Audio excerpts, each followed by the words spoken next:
Sebelum kita bicara soal yang besar, yang kecil dulu. Maka saya kira sungguh betul, karena mungkin ya duitnya nggak banyak ya kan. Itu kalau duitnya banyak mungkin langsung besar. Tapi intinya bahwa kelompok mikro ini kan orang-orang kecil yang mungkin secara intelektual juga tidak tinggi.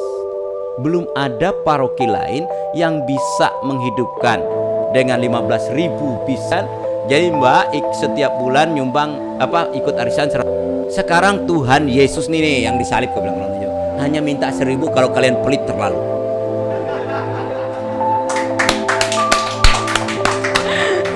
Ya enggak? Di Tuhan secara maksimal toh. Contoh sekarang kamu belum makan, kamu disuruh jadi pemazmur, sedangkan perutmu.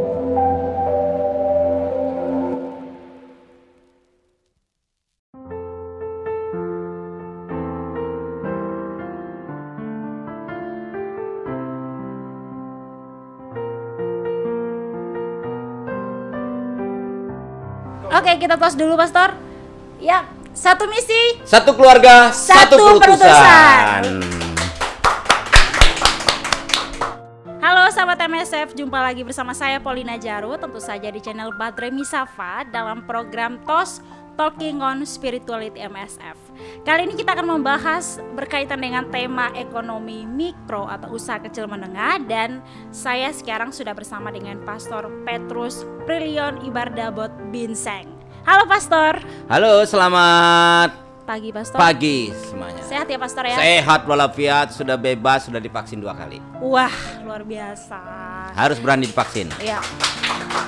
Nah, buat sahabat MSF yang belum tahu siapa sih Pastor Prilion ini, atau Pastor Ion aja lebih Pastor singkat. Ion aja ya, lebih singkat ya Pastor ya. Jadi Pastor Ion ini adalah asisten 2 MSF Provinsi Kalimantan, lalu juga ketua Komisi Pendidikan Keuskupan Agung Samarinda, benar ya Pastor? Betul sekali. Dan Pastor Paroki Santo Lukas Samarinda. Ya, yang sering kebanjiran. Bener, di sini sering kebanjiran Pastor? Sering banjir. Oh gitu. Terus gimana dong yang misalnya nanti kalau ya kebanjiran? Kalau banjir ya kita liburkan. Di sini itu justru banjir yang menghalangi ke gereja, bukan corona. Bukan COVID. Ya, bukan COVID. Luar biasa. Berarti tetap misa ya Pastor ya? Tetap dong, kami ini tetap. Nggak ada tutup gereja gitu. Ya kalau pas pulang baru kami tutup gereja, kalau mereka datang kami buka. Tidak ada masalah. Nggak ada. Tapi sehat-sehat ya Pastor Ion? Aman, tentram, kelihatan gagah gini kok nggak sehat gimana? Luar biasa. Bagi dong ceritanya kemarin divaksin gimana Pastor? Oh iya, saya memang beruntung, memang agak sedikit nekat di sini, tapi punya kesempatan oleh Tuhan untuk vaksin. Itu divaksin yang pertama? Yes, bersama itu biasa. Termasuk rombongan yang pertama di Kalimantan Timur. Itu saya bisa vaksin karena ada KKN sedikit dengan wali kota yang sudah sekarang selesai tugasnya, yaitu Pak Sari Jaang. Saya telepon, Kakanda bisakah saya dapat vaksin, dan itulah saya mendapat. Karena saya sebagai tokoh agama, saya boleh divaksin duluan. 2 kali Pastor? 2 kali. Ada gejala apa Pastor? Gejalanya itu ada 2. Yang pertama itu tidur nyenyak, yang kedua rasa lapar. Jadi tidak ada sesuatu yang selain itu, hanya 2 itu aja. Jadi aku juga bingung, orang kenapa orang takut ya. Tidurnya nyenyak, lalu lapar. Betul. Pertanyaannya apa yang ada di dalam kandungan vaksin sampai bisa buat tidur nyenyak? Ya saya kira itu ada efeknya bahwa ya virus-virusnya itu mulai bergerak dan membuat saya jadi ngantuk gitu. Tapi aman ya Pastor ya? Aman, buktinya aman. Sudah 2 bulan saya tidak ada gejala-gejala yang menakutkan. Itu. Bisa dipercaya nih vaksin COVID-19? Oh iya dong, harus semua. Kau lihat di umat Santo Lukas siap divaksin, dan minggu-minggu depan Paroki Santo Lukas di Aula Santo Lukas akan dipakai untuk vaksin lansia. Wow. Ya, saya tanya apakah ada makanan dan minuman, ternyata nggak ada. Maka saya akan mencari minuman untuk lansia dan juga snack untuk lansia. Lansia didahulukan dulu. Sekota Samarinda, bukan hanya orang Katolik saja. Jadi saya bangga bahwa gereja Katolik kita terbuka untuk semua dan dipercaya untuk menjadi tempat untuk vaksin lansia. Dengan begitu setelah divaksin sudah mulai normal lagi nih kayaknya gereja. Ya sebelum divaksin aja kami normal, apalagi divaksin nanti. Tanpa tutup gereja. Ya tanpa tutup gereja. Kalau di Balikpapan kita nggak ada buka gereja. Ya kasihan lah itu memang mereka. Tapi bagus juga mereka jaga kesehatan. Berkaitan dengan tema kita nih Pastor hari ini, ekonomi mikro. Nah, saya mau langsung ke pertanyaan pertama nih, Pastor, berkaitan juga dengan permendungan Keuskupan Agung kita di masa Prapaskah ini kan terkait dengan penguatan ekonomi mikro nih, Pastor. Menurut Pastor nih, mengapa sih Keuskupan kita mengangkat tema ini nih, Pastor? Iya, karena sebelum kita bicara soal yang makro, ya mikro dulu dong. Sebelum kita bicara soal yang besar, yang kecil dulu. Maka saya kira sungguh betul bahwa keuskupan kita bagaimana menggerakkan yang mikro. Maka menurut saya ini suatu yang sangat penting, apalagi kita akan keluar dari pandemi ini, maka usaha yang mikro ini itu harus diberdayakan karena ini yang akan menggerakkan roda ekonomi awalnya. Nanti makro itu kalau yang mikro ini kan dari mikro kan pasti kecil, yang kecil jadi besar gitu loh. Maka mau tidak mau usaha mikro itu harus dikuatkan dan itu juga bisa dilakukan oleh gereja. Kira-kira kenapa sampai ada permendungan seperti itu mungkin? Apa karena COVID-19 ini, Pastor? Pada dasarnya sebelum COVID pun gereja itu selalu bergerak memberdayakan umat di kelompok kecil-kecil. Karena mungkin ya duitnya nggak banyak ya kan itu. Kalau duitnya banyak mungkin langsung besar. Tapi intinya bahwa kelompok mikro ini kadang-kadang tidak tersapa. Kelompok mikro ini kan orang-orang kecil yang mungkin secara intelektual juga tidak tinggi, tidak sarjana, atau juga orang-orang kampung. Jadi dan juga pekerjaan ataupun usahanya pun yang sederhana. Contohlah mungkin pelihara sapi atau pelihara kambing yang mungkin 5 ekor, 7 ekor, tidak langsung 100 ekor. Ini kan sesuatu yang sederhana. Dan ini saya kira gereja Katolik harus peduli kepada hal-hal seperti ini. Ya beberapa minggu ini ada Bapak Uskup mengirim video tentang salah satu pastor MSF di NTT yang juga bekerja sama dengan umat, dan kami juga ada siapa itu, Pastor? Pastor Moy, Marcelinus Moy itu di NTT. Kemudian ada Pastor Seva juga, Pastor Yosef Septumburman MSF yang ada di Paroki Patas juga, bagaimana mereka bekerja sama dengan umat di sana untuk pemberdayaan baik berkebun maupun pelihara babi, makanan kesukaan saya itu juga ada mereka pelihara di sana. Suka babi ternyata, Pastor. Ya kita ini sejak dalam kandungan ibu sudah makan babi. Tanpa larangan. Tanpa larangan itu. Makanan enak itu justru kita bisa menghindari COVID dengan makan lemak itu. Kayaknya sepakat nih kalau ini. Oke, Pastor. Sebenarnya hubungan iman, uang sama atau Tuhan ini apa sih, Pastor? Ya, orang mengatakan kalau sudah punya uang, itu dengan sendirinya orang akan bisa beriman gitu, Pastor. Tidak juga persis begitu sih. Artinya gini, ketika kita beriman tetapi juga perut lapar, tidak bisa memuji Tuhan secara maksimal toh. Contoh sekarang kamu belum makan, kamu disuruh jadi pemazmur, sedangkan perutmu itu suaranya keroncongan. Jadi mau tidak mau, ketika kita beriman, kita bagaimana juga mengisi perut umat itu. Kedua-duanya harus berimbang. Maka ada namanya ora et labora kan. Berarti orang dalam keadaan lapar tidak ke gereja tidak masalah dong, Pastor. Nah itu berarti sama dengan sekarang kan. Tidak kenyang pun tidak ke gereja karena corona ya kan. Tidak seperti itu. Artinya bagaimana gereja itu kebutuhan imannya tercukupi dan kebutuhan jasmaninya juga terpenuhi. Kalau orang sudah seperti itu, dia akan lebih gampang kan. Kamu bicara soal iman, tapi ekonominya tidak bagus, gimana? Apa yang terjadi? Pasti. Tapi kadang juga orang kalau ekonominya udah bagus bahkan kadang lupa, Pastor. Nah, kadang gitu juga. Justru itu kita harus mengembalikan umat. Kalian sudah mendapatkan sesuatu dari Tuhan. Tuhan memberikan 7 hari kepada kita. Tuhan hanya kita ke gereja berapa jam sih? Paling 1,5 sampai 2 jam kan? Masa sih dari 7 hari itu bersyukur, mengucap syukur, berterima kasih kepada Tuhan 1,5 jam tidak sanggup?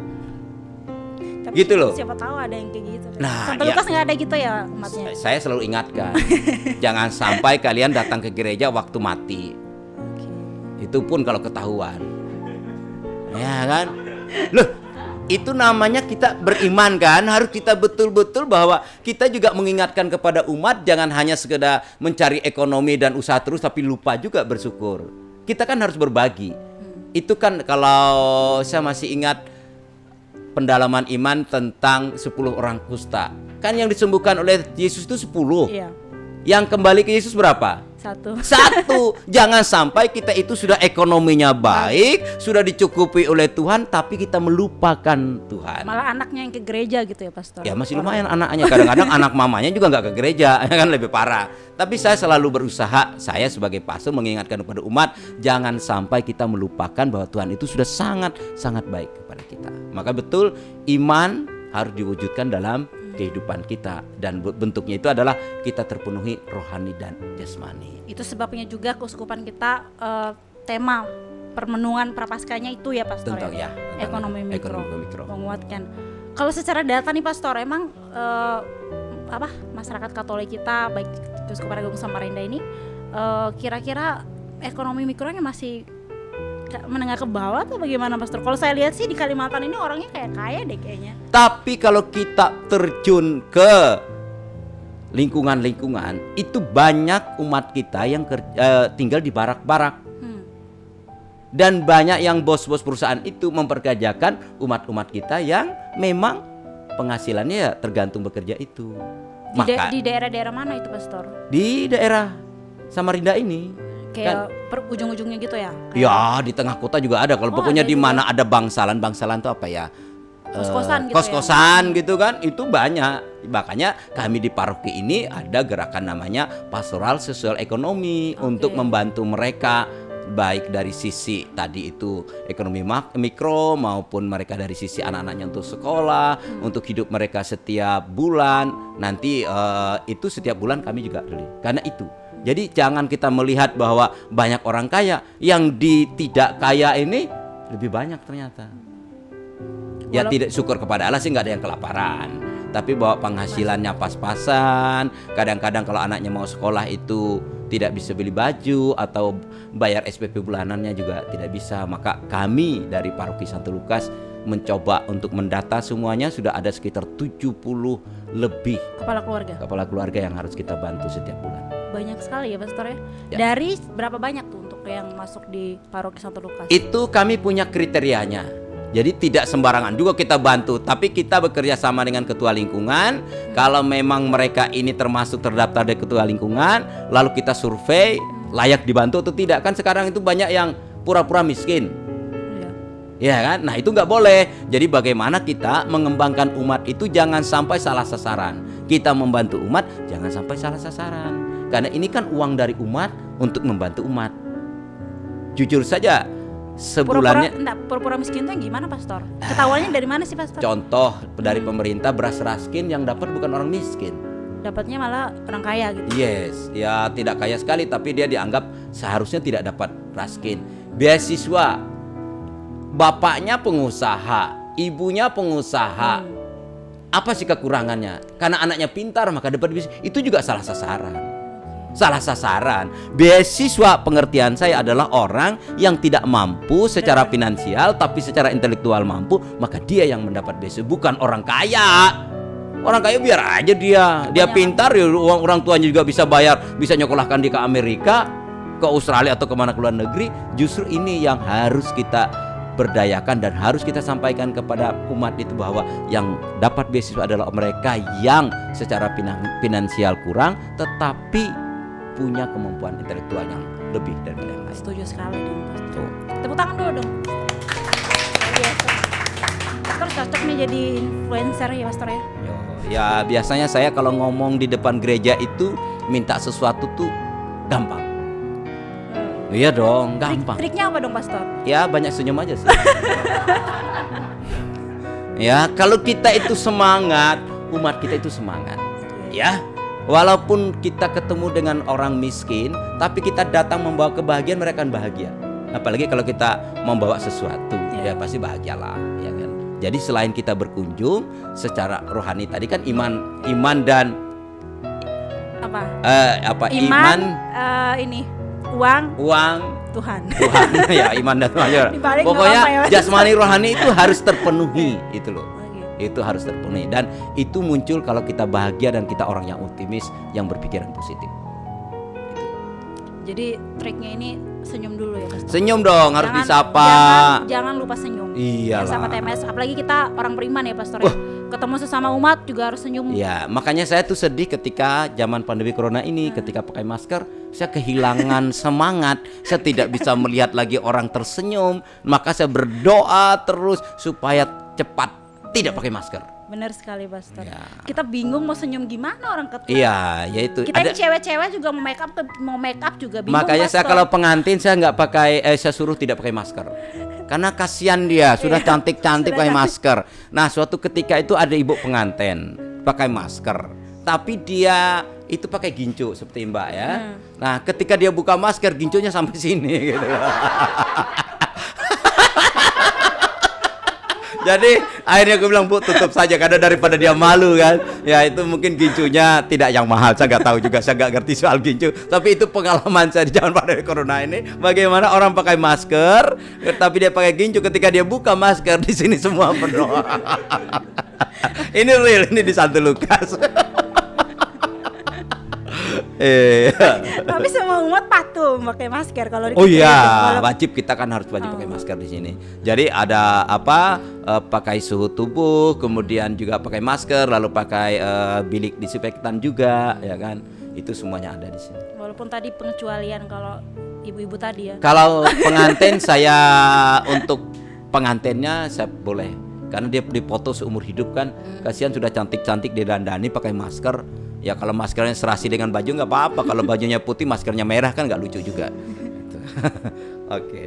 Oke, berkaitan dengan itu Pastor, tadi Pastor sudah jelaskan banyak nih tentang yang sudah dilakukan oleh MSF di sini ya ke masyarakat. Ya, paroki. Paroki. Mungkin lebih detailnya lagi tentang peran kongregasi MSF terlibat dalam pembangunan ekonomi masyarakatnya apa Pastor? Karena kan kalau saya tahunya aja yang apa menarik itu di ini ya di Banjarbaru ya Pastor ya. Ini untuk yang usaha lilin ini Pastor, itu kayaknya terkenal banget.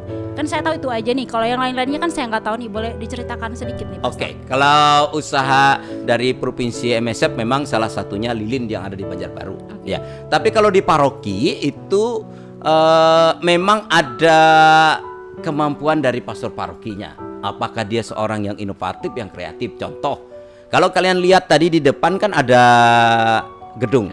Oh iya betul. Di sebelah kanan kalau kalian masuk. Betul. Itu kan baru 3 tahun ini itu berdiri pertama karena tadi kita jangan melihat bahwa banyak orang kaya, ternyata orang miskin banyak. Nah, bagaimana kalau saya setiap bulan harus mengeluarkan dari kas paroki untuk membantu mereka? Lama-lama kas saya juga akan jebol kan. Nah, bagaimana cara saya untuk tetap membantu mereka tetapi kas paroki tidak berkurang? Bagaimana caranya itu Pastor? Nah, itulah makanya saya mendirikan namanya minimarket. PSS Store itu. Lalu kemudian ada kafe. Kafenya tutup sementara karena Covid ini kan, nggak ada yang ada juga kafenya di sini? Ada kafenya. Ya tapi jualannya yang ya kopi, teh, tidak ada kafe. Lalu ada bir itu nggak ada ya. Tidak jual itu kami di sini. Ya alkohol tidak ada. Jangan kalian pikirkan kafe. Ya tidak ada juga boy bandnya, nggak ada. Kalau babi ada. Itu ada. Jadi ini ketika saya punya ide ini, orang mulai berpikir nih, gimana caranya? Lalu saya membentuk satu tim yang khusus memegang pastoral sosial ekonomi paroki itu. Itu dikelola secara profesional menurut saya. Karena kalau sambilan tidak akan jalan. Ini walaupun pandemi corona, kami setiap bulan dari minimarket kecil itu kami bisa menghasilkan 15 juta sampai 20 juta. Setiap bulan itu? Ya, itu dari dulu yang masuk kafe tadi itu? Iya, itu kalau kafe dia beda. Jadi pengelolaan antara minimarket dan kafe berbeda. Tapi segala keperluannya kafe ngambil dari minimarket. Jadi kalau kamu mau makan mie belinya di minimarket. Kalau kamu perlu kopi belinya. Jadi seperti apa di monopoli gitu ya. Dan saya juga mengatakan kepada umat semua, mari yang mau belanja segala kebutuhan pokok, belanjalah di paroki. Karena kalau kalian belanja di paroki, kalian sekaligus membantu saudara-saudara kita yang tidak mampu. Dan umat dengan spontannya, oke Pastor. Itu tadi karena pastornya suka senyum. Ya, dan umat karena digerakkan begitu, mereka tergerak dengan sendirinya. Dan itu berjalan, dan ini sudah saya tidak mengeluarkan. Justru sekarang omsetnya walaupun ini corona tetap bertambah dan bertambah. Saya tidak mengeluarkan uang paroki lagi. Saya hanya mengeluarkan uang paroki untuk membangun itu. Berapa lama bangunnya itu Pastor kemarin? Tujuannya untuk itu atau gimana? Tujuannya untuk itu. Jadi saya bangun ada minimarket, ada kafe, ada gudang. Yes. Gudangnya untuk apa? Orang yang nyumbang? Oh. Jadi semua yang dijual adalah sumbangan? Bukan, nggak boleh. Yang sumbangan. Oh gitu. Nggak boleh dong. Kita nggak gitu. boleh, itu namanya jahat kita. Jadi kita juga selain siapa tahu kan uangnya dihasilkan juga untuk dibagikan. Enggak, kita nggak boleh. Okay. Saya sudah punya prinsip, orang nyumbang beras itu sumbangan, tapi nggak boleh dijual di minimarket. Itu dikasih ke masyarakat yang membutuhkan? Iya, kita bagi. Kita setiap bulan itu satu keluarga itu 200.000 kalau diuangkan, karena ada berasnya, ada minyak goreng, ada sabun, odol, sikat gigi dan segala macam. Itu kalau diuangnya mungkin 200 lebih. Dari berapa banyak kakak itu, Pastor? 70-an lebih, Tara. 70-an itu wajib setiap bulan harus nyumbang. Mau itu yang kalangan menengah ke bawah juga harus nyumbang gitu, Pastor? Bukan. Itu kan tadi saya katakan ada kriterianya mereka yang mendapat sumbangan. Jadi kita lebih valid daripada pemerintah. Makanya ada sekolah, saya kerjasama juga dengan sekolah Yayasan Mitra Epa Asisi. Jadi mereka mengumpulkan, aku bilang kalian daripada nyumbang ke orang yang nggak jelas, mendingan kalian serahkan ke paroki, karena paroki punya data ini loh. Setiap bulannya orang yang disumbangkan, yang memang harus disumbangkan. Jadi kami selain nyumbang juga sembako dan segala macam, kami juga ada menanggung untuk ini. Kami namanya ini rukun kedukaan. Jadi kalau meninggal, peti sudah ada, ambulan gratis, tanah kuburan gratis, tidak bayar lagi. Satu keluarga berapapun jumlahnya hanya bayar 15.000 sebulan. Wih, luar biasa, Pastor. Itu. Tapi kan sekarang penghasilan dari rukun kedukaan itu kan hampir 30 juta sebulan. Jadi kita berdoa tidak lebih daripada 6 orang meninggal sebulan, ya kan. Kalau 6 bulan nanti tekor, ya kan. Tapi sekali lagi ini adalah sesuatu yang memang terjadi hanya di Santo Lukas. Belum ada paroki lain yang bisa menghidupkan dengan 15.000 bisa peti yang seharga 5 juta, kemudian ambulan dan tanah. Itu kalau diuangkan semua mungkin habis 7,5 juta. Itu free untuk semua umat? Free, yang ikut menyumbang tadi? Ya, yang ikut. Makanya ketika ada umat yang tidak bisa bayar, maka kami handle dari Pastoral Sosial Ekonomi. Kami bayar untuk mereka. Walaupun uang itu juga masuk ke paroki lagi, ya kan. Karena memang kami beda. Jadi yang pegang rukun kedukaan itu beda, yang pegang PSE itu beda, yang pegang kas paroki itu beda. Jadi supaya tidak tercampur. Bendaharanya beda-beda. Beda-beda, dan itu hanya orang-orang yang bisa dipercaya. Kalau tidak, itu susah. Sama juga dengan arisan paroki kan. Jadi Mbak setiap bulan nyumbang ikut arisan 100.000. Ada juga arisan ini, Pastor? Ada. Jadi 100.000 itu dikelola selama 3 tahun. Yang ikut ini suami istri? Bebas. Bahkan bukan orang Katolik pun ikut arisan. Intinya arisan dikumpulkan, ditabung di bank, nanti 3 tahun uang pokokmu kembali, bunganya untuk gereja. Kayak semacam CU juga gitu ya, Pastor? Bukan. Jadi kalau kita ini semua ada di sini, kita kumpulkan uang, katakanlah kita ini sekarang ada 7 orang. Kalau berarti 700 kan setiap bulan dapatnya, karena 100. Nah 700 itu kita simpan di bank. Setiap bulan kan tambah terus. Nah bunganya itu tidak diambil. Untuk pastoral. Nanti 3 tahun bunganya itu untuk gereja. Sekarang kami mungkin hampir 300 juta setiap bulan. Jadi bayangkan 300 juta dibungakan. Kalau berarti setahun kan 3 kali 10 sudah 30 juta. 30 juta. Iya, 3 miliar. Setahun 3 miliar, bukan 30 juta. Itu kenapa Santo Lukasnya benar-benar? Sekali lagi itu tidak gampang karena kepercayaan umat kepada imam, kepercayaan umat kepada pengelolaan paroki secara transparan.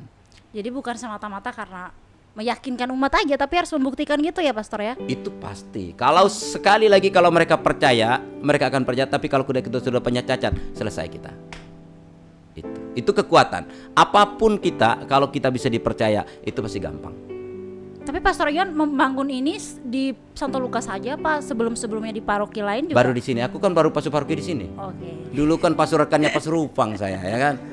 Saya baru pertama kali pastor paroki di sini, dan ini paroki besar.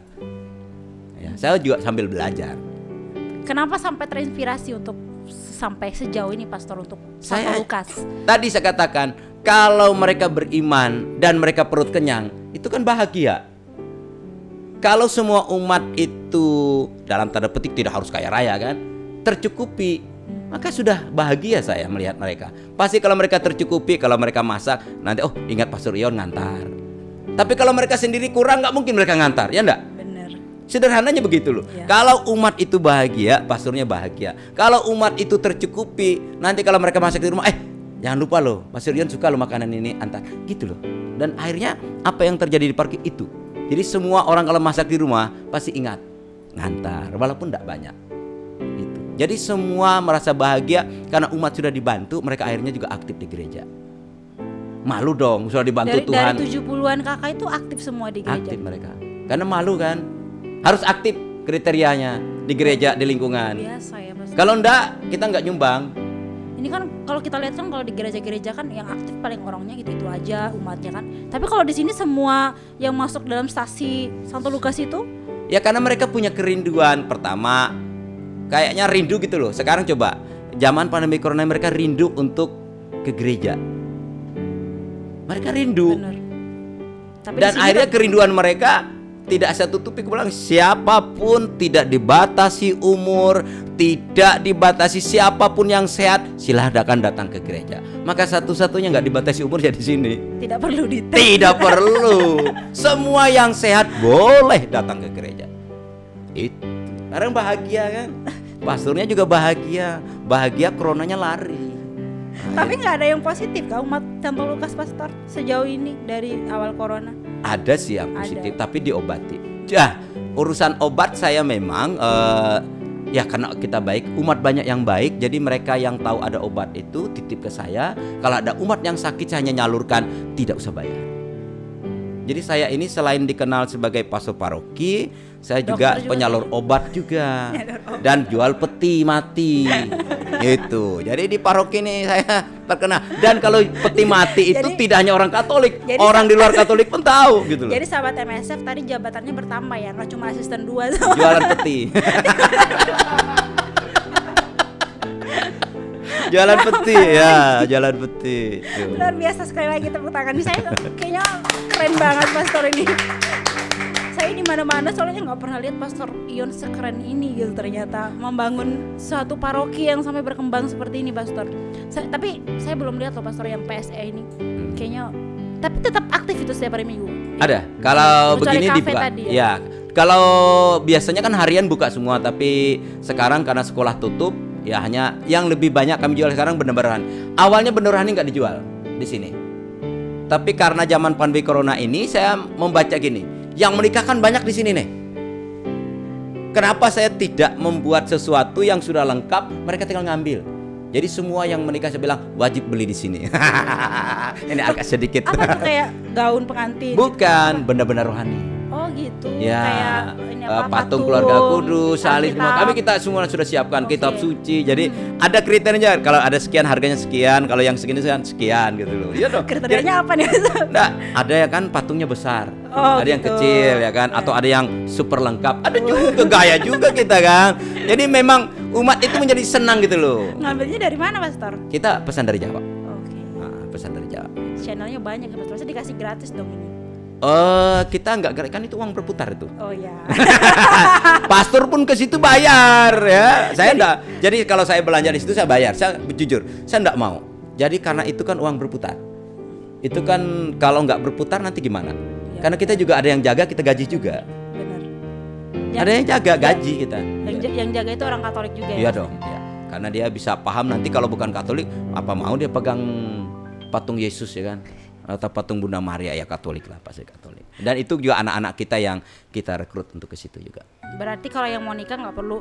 Pokoknya kalau yang paroki Santo Lukas kalau mau nikah semuanya harus Free. beli Di Santo situ. Lukas itu aula juga ada. Jadi nggak usah ke gedung lain ya kan. Udah biasa. beres itu kan. Dan kalau orang Katolik ada diskon-diskonnya. Wih. Kalau orang luar nggak ada diskon. Kalau mau nikah di situ aja Pastor, Iya, yang tapi mau resepsi gitu kan. Semua itu orang lebih senang karena aula halamannya luas ya kan. Jadi orang langsung ke belakang juga tidak terganggu tetangga segala macam. Tetap harus bayar gedung ya. Oh bayar. Ya. Saya kira gratis Pastor. Itu tergantung negonya. Oh tergantung nego. Orang dalam berarti. Orang dalam. Orang dalam ini luar biasa sekali. Terus pastor ini berkaitan juga dengan saya dengar-dengar Pastor Ion juga membangun gereja-gereja di stasi nih pastor. Ada 2 yang sudah jadi pastor stasinya. Tapi satunya udah jadi maksud saya di sini, satunya masih berjalan, kan? Tapi yang satu ini kayaknya unik nih pastor. Karena di situ gerejanya itu dari kayu ulin pastor. Luar biasa. Iya, saya gini, saya sebagai orang Dayak, sebagai orang muda tertantang. Tertantangnya apa? Untuk membangun sesuatu yang dulu kita hanya para misionaris kan. Kalau bangun gereja yang unik, yang antik itu hanya orang luar negeri. Ya kan? Sama seperti di mana-mana lah, hampir 100% itu jarang orang Indonesia sendiri yang membangun. Nah, saya ingin menunjukkan itu dan saya mau bahwa ini suatu yang unik. Saya ngatakan, orang bisa banyak punya duit tetapi membangun gereja dari ulin belum tentu bisa. Dan itu satu-satunya yang dibangun Pastor Ion di Kalimantan. Dulu yang ada di Tering tapi tidak semewah ini. Iya, karena tiang-tiang ini semua besar-besar dan diukir semua. Nanti kita akan lihat fotonya ya, nanti akan ada di layar nanti. Oke. Sambil tapi intinya gini loh, membangun gereja bagi saya punya 7 stasi. Saya ingin bahwa ciri khas Katolik itu muncul. Maka semua stasi saya pesankan patung pelindung. Katakanlah Santo Yohanes Pembaptis, ada patung Yohanes Pembaptis di depannya. Lalu apa satu lagi? Lonceng. Semua stasiku sudah punya patung pelindung dan punya lonceng semua. Seperti itu gereja. Betul. Karena saya ingin menunjukkan itulah ciri khasnya Katolik. Jadi ketika orang melihat, oh itu gereja Katolik karena ada patungnya, ada loncengnya. Dan itu semua saya tidak mengeluarkan uang paroki. Semuanya dari umat. Iya, itu modalnya hanya ngomong di depan. Senyum tadi ya, Pastor. Ya, semuanya tidak ada mengeluarkan uang paroki. Hanya betul-betul kita omong di depan bahwa saya ingin kita Katolik harus bangga sebagai orang Katolik. Apa? Kita coba. Saya mau rencananya 7 stasi punya patung semua diletakkan di depan. Ukurannya 2 meter. Lonceng semua. Harga lonceng sekian. Dan semua umat nyumbang. Semua, saya tidak mengeluarkan 1 sen pun uang paroki. Itu mahal-mahal loh. Sama saya dengan bangun gereja Benanga. Mahalnya berapa nih Pastor? Lonceng itu 100-an juta satu. Kalau patungnya? Patung itu 40-an. 150 juta lah ya Pastor ya? 150. Dan itu semuanya dari umat. Yes. Yang tadi kalangan menengah ke bawah tapi semua saya menjadi talang. Yang kaya. Jadi gini, kalau aku membangun gini, jangan kalian pikir bahwa saya membangun gereja dibantu oleh orang kaya. Semua umat parokiku membantu. Saya hanya minta 1.000 rupiah satu orang. 1.000 rupiah Pastor? Satu orang. Serius Pastor? Silahkan nyumbang di depan gereja. Itu tiap hari atau tiap minggu? Seminggu sekali. Seminggu sekali 1.000. Ya, kalau 4.000 orang berapa? 4 juta kan? Benar. Kalau orangnya ngasih 2.000? 8 juta. Kalau orang ngasihnya 3.000, 12 juta. Kalau dia ngasih 5.000. Jadi paroki Santo Lukas ini 4.000 umatnya. Itu hitungan saya kasarnya yang datang ke gereja. Oke. Kami kemarin menghitung mungkin hampir 7.000-an. Tapi saya menghitungkan 4.000 lah yang datang ke gereja. Ini boleh minum enggak? Serak nih. Aduh, maaf. Aduh, ini. Saking asiknya ini ya ngobrol sama Pastor Ion. Ya, tadi kembali lagi ke soal gereja tadi. Jangan kalian pikir bahwa ini hanya orang kaya. Semua umat saya minta. Jadi ada kotak sumbangan di depan gereja, gerakan 1.000 rupiah. Ya. Ada nomor rekening. Ada mesin edisi. Ada QR-nya. Wah, luar biasa. Tinggal gini. Semuanya diambil, ya kan? Dari yang tidak mampu sampai yang super mampu diambil. Dan itulah yang membuat berapapun gereja yang punya tidak dibatasi. Tidak dibatasi. 500 rupiah pun boleh. Loh, aku lihat dong, lewat QR itu 5.000 kok. Ada yang QR itu 5.000. Ada yang aku lihat di rekapnya itu 21.000 kok bisa ganjil gitu loh. Ya mungkin ya anpau ke apakah itu kan ya kan? Kadang kan orang kan pastor ini bagus sih. Kalau saya pribadi ya mungkin merasa kalau umat tuh kadang saya nggak punya uang, masa saya kasih Tuhan 1.000 rupiah aja gitu. Saya mengatakan gini, kalian bayar parkir minimal 2, kalian kencing bayar 2. Sekarang Tuhan Yesus nih yang disalib, gue bilang kalau nunjuk. hanya minta 1.000 kalau kalian pelit terlalu.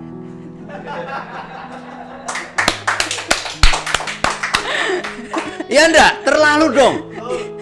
Kita bayar parkir 2.000, kita bayar WC 2.000, bahkan ada yang 5.000. Yesus minta 1.000 kita protes, terlalu. Itu namanya orang kusta nggak tahu terima kasih 9 orang tadi ya. Ya, nah ini juga apanya kita harus sampaikan kepada umat supaya umat itu sadar. Ya, dan itulah yang saya lakukan.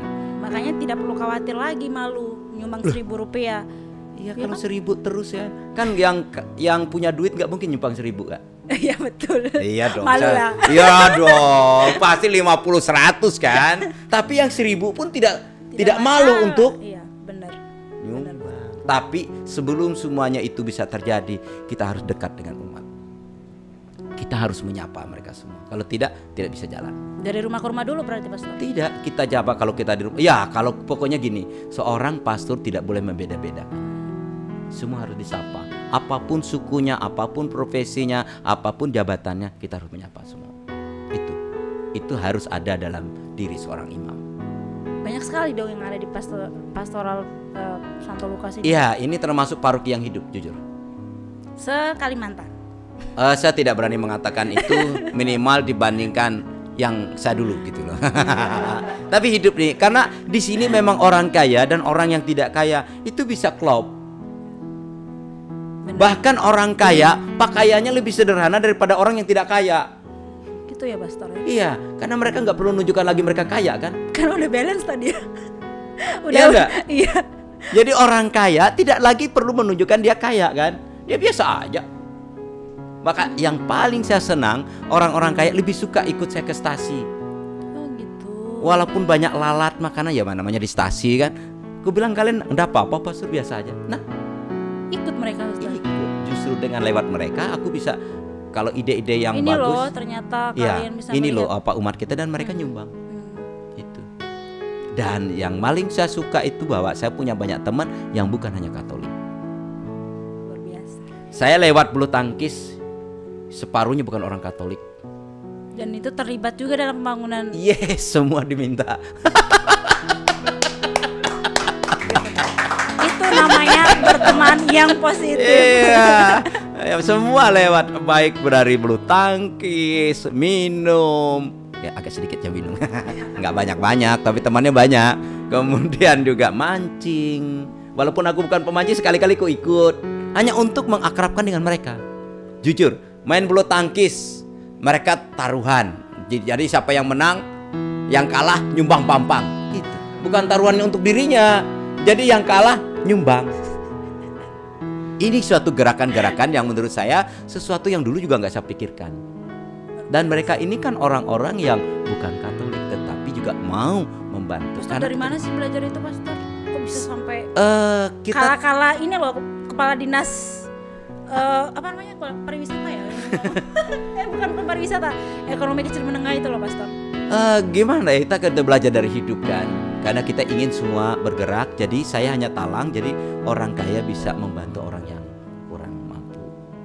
Maka kalau aku dekat dengan orang kaya, pasti imbasnya bagus untuk yang tidak kaya. Tidak kaya. Betul, itu tujuan saya. Tujuannya seperti bukan itu. semata-mata untuk pribadi. Saya malah pribadi malah nggak dapat apa-apa saya. Ya selain makanan dan minuman yang mereka kasih itu. Ya dong, seorang pastor kan gitu. Itu dia. Karena pastor mungkin nggak punya keluarga, jadi lebih gampang dipercaya oleh mereka. Mungkin loh ya, saya tidak tahu juga. Tadi pastor belum cerita nih soal gereja nih pastor. Oh ya. Gambarannya seperti apa sih yang kayak Ulin tuh? Ya, pastor? gereja Pampang itu ide saya untuk menunjukkan pertama, saya orang Dayak bisa bangun juga. Lalu yang kedua, saya ingin bahwa gereja itu menjadi, memang itu desa budaya Pampang, Dayak Kenya, tetapi tiang-tiangnya dari Sabang sampai Merauke. Karena tiang-tiang itu dari Sumatera diwakili oleh Batak. Luar biasa. Nanti ukiran Batak. Banyak suku dong di situ. Ya, pastor. lalu kemudian Jawa, ada ukiran Jawa. NTT, Bali, Sulawesi diwakili oleh Toraja. Kemudian Papua, Tionghoa, Kenya, Oheng, Bahau, Tunjung Benua, Kalteng karena saya orang Kalteng. Lalu satunya lagi Oheng, Modang. Jadi ada 13 suku 13 suku yang diukir di situ. di gereja kayu ulin tadi. Iya, dan pohon itu bukan kayu bukan balok ulin tapi pohon ulin. Namanya gereja apa, Pastor? Gereja Gabriel Pampang, Santo Gabriel Pampang. Santo Gabriel Pampang. Nanti kalian sewaktu-waktu bisa ke sana. Mau dong, Pastor. Itu ya semuanya diukir dan jujur biayanya mahal. Habis berapa, Pastor? Saya tidak bisa ngomong habisnya berapa karena ini kan terus-menerus. Ulin kan jujur ya, 1 kubik ulin yang is the best itu 10 juta. Kalau biasanya kan 6 sampai 7 juta. Ini 10 juta. Itu 1 tiang yang utuh diukir itu 1 tiang itu 25 juta biaya ukirnya. 1 tiang. Yang ukir orang Dayak semua. Orang Dayak semua. Masih muda, masih di bawah saya. Jadi bisa dibayangkan 1 pohon ulin diukir itu harganya 25 juta. Ada 22 pohon ulin yang diukir. Bahkan sekarang tambah 6. Jadi ada 28 pohon ulin yang diukir. Kali aja sendiri berapa duitnya.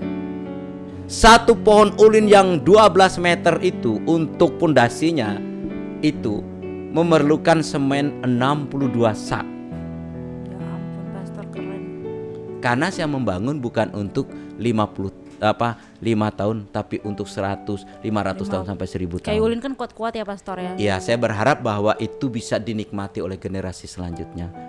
Selain saya menunjukkan kita sebagai Katolik menghargai budaya, saya ingin juga Katolik menunjukkan bahwa kita mencintai NKRI, maka ada Bhinneka Tunggal Ika. Ya. Bahkan di imajinasi saya, hayalan saya nanti ketika peresmian gereja itu semua umatku pakai pakaian daerahnya masing-masing. Mewah banget, Pastor. Ya, dan semua makanannya adalah makanan tradisional orang Dayak. Lagunya dari awal sampai terakhir lagu-lagu instrumen dengan iringan Dayak semua. Wah, itu imajinasi saya. Dan saya yakin itu pasti terwujud dan terwujud. semua umat ketika semua setuju. Kalau sudah umat setuju apa yang dia? tidak ada yang bisa ditolak lagi. Hanya dengan senyum saja kita melayani ya. Jadi memang sekali lagi kebahagiaan saya itu ketika umat mendukung, mereka bahagia, saya juga akan.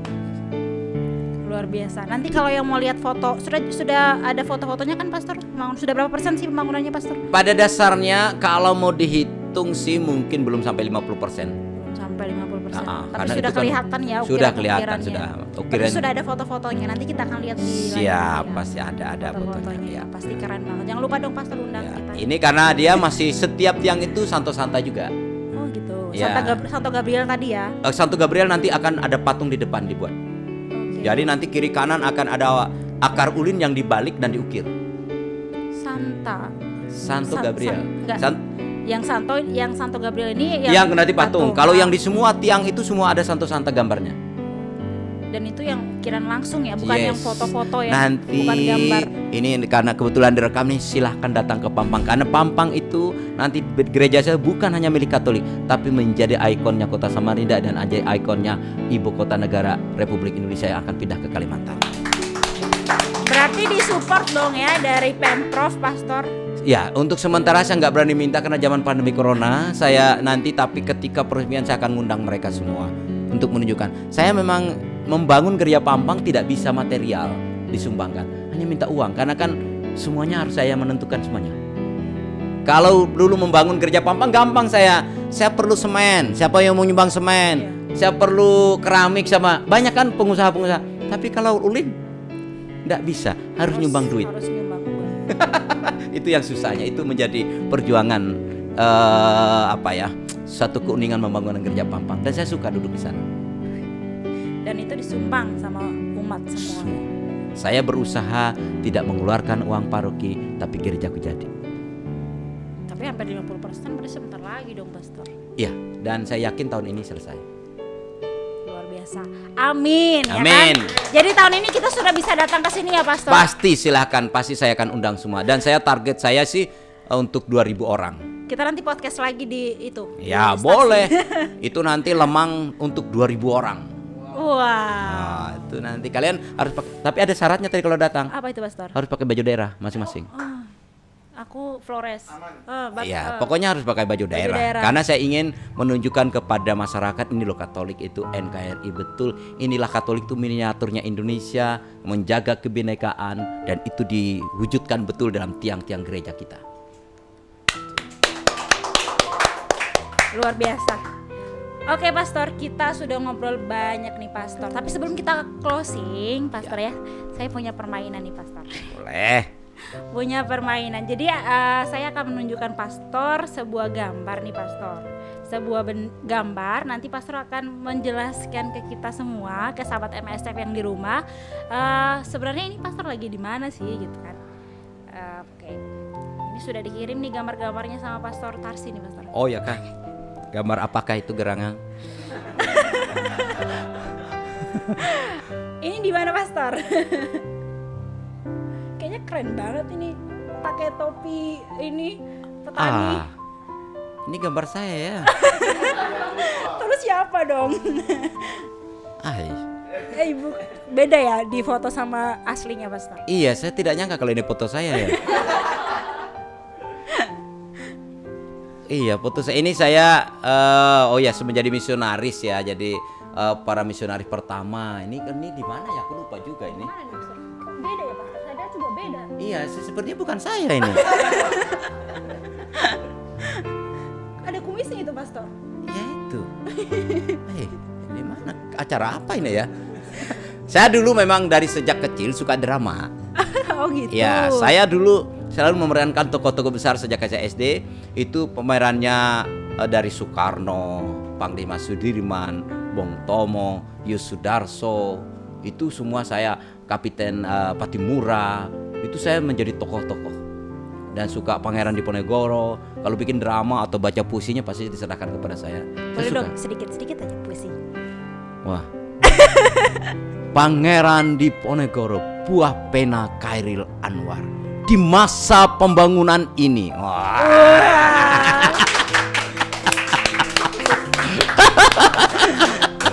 Jangan lupa khusus siapa tahu puisi.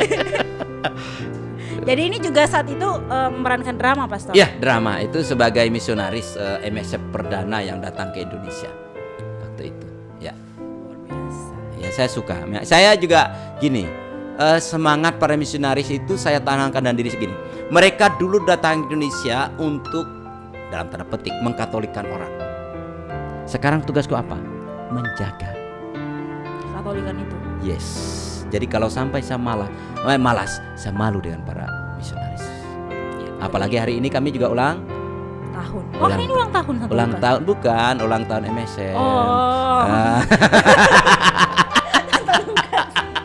Ulang tahun MSF ya. Yang keberapa Mas? Yang ke-95 ya. Itu. Kita doakan sama-sama ya, semoga. Amin. Yang penting kami juga generasi muda tetap menjaga spirit mereka yang telah merintis semuanya dan kami tidak mengecewakan mereka.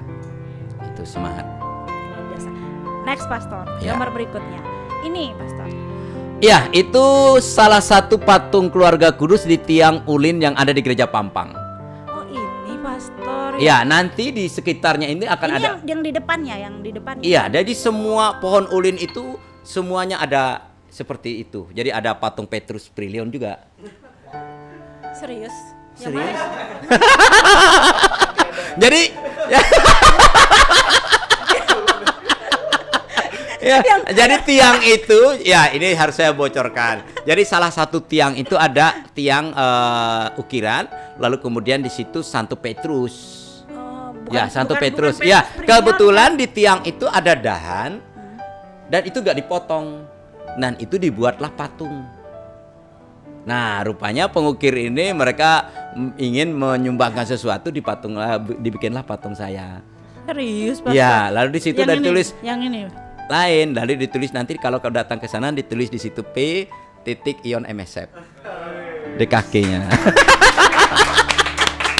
Itu kreativitas para pengukir di situ. Dan ya. itu tanpa permintaan Pastor Ion. Ya, mereka yang memang karena kita dekat dengan mereka, mereka selalu saya sering ke sana itu ya bawa minuman untuk mereka, kita bakar babi di sana bersama-sama supaya mereka itu saya katakan kalian bukan hanya sekedar mengukir dapat duit, tapi kita mengukir untuk generasi kita selanjutnya. Maka saya minta ukirlah sebaik-baiknya dan ini adalah kebanggaan kita semua.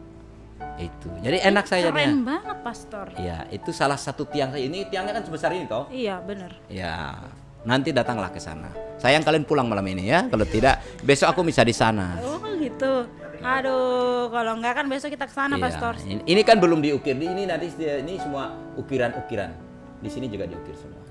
Oh, gitu. Jadi semua ukiran pohon itu ditulis. Katakanlah ukiran Batak ditulis. Ukiran Batak. Jadi anak-anak yang datang, oh ini ukiran Batak, oh ini ukirannya NTT, oh ini Bali. Jadi semua ditulis. Supaya orang tidak mereka-reka ini ukiran apa ya? Tapi semuanya sudah saya antisipasi. Dari situ juga Santo Yosef kah, Santo apa ditulis semuanya. Semua nanti keren. Saya juga nggak nyangka, saya tidak membayangkan gereja ini seperti itu. Dulu saya membayangkan saya buat gereja dari kayu, tapi berkembang. Jadi ketika ngeliat pohon besar, jadi ide itu berjalan aja. Yes, betul sekali. Saya tidak membayangkan, dan ini di luar ekspektasi saya. Dan ada masukan dari umat juga. Pastor saya mau gini. Enggak. Semua dari Pastor Ion. Yes. Mereka hanya mendukung. Dan yang paling lucu itu ketika pohon ulin saya itu, dinding itu kan hanya 4 meter rencananya. Ternyata harus dipotong. Karena ketinggian pohon ulin. Saya bilang enggak. Tuhan Allah sudah meninggikan setengah mati aku nyari yang setinggi-tingginya. Maka ada cara lain enggak supaya enggak dipotong? Aduh, Pastor apa ya? Ternyata dindingnya ditambah tinggi lagi. Jadi dindingnya hampir 6 meter.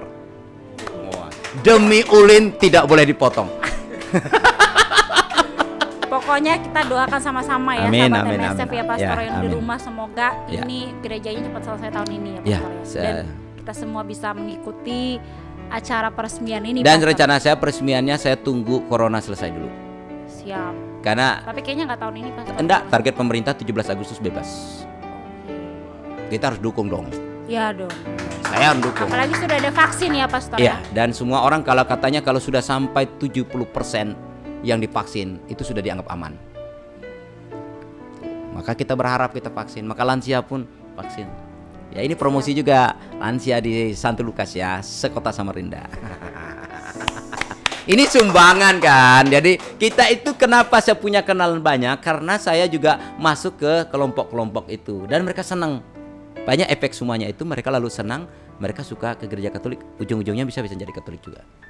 Amin. Harus gitu ya. Ya. Kita pun yang umat juga harus gitu dong Pastor. Ya, kita ngobrol banyak sudah Pastor ini. Oke. Terima kasih juga sudah Terima kasih. mau melakukan permainan tadi Pastor. Oke. Sebenarnya fotonya masih banyak nih Pastor, tapi waktu kita udah habis Pastor. Siap. Udah hampir sejam ya Kak? 1 jam. Oke. Luar Nggak biasa. terasa juga ya. Tapi ceritanya bermanfaat banget, motivasi banget untuk semua paroki ya. Ya, Gak terima cuma kasih. MSF, benar. Terima kasih banyak Pastor Terima Ion kasih untuk semuanya. waktunya. Oke, salam sehat semuanya. Salam sehat semua. Jangan lupa sahabat MSF yang di rumah juga like, comment, dan subscribe di channel ini. Kita akan lanjut lagi di podcast selanjutnya dengan tema yang lebih menarik lagi. Thank you sudah nonton. Thank you. Terima kasih.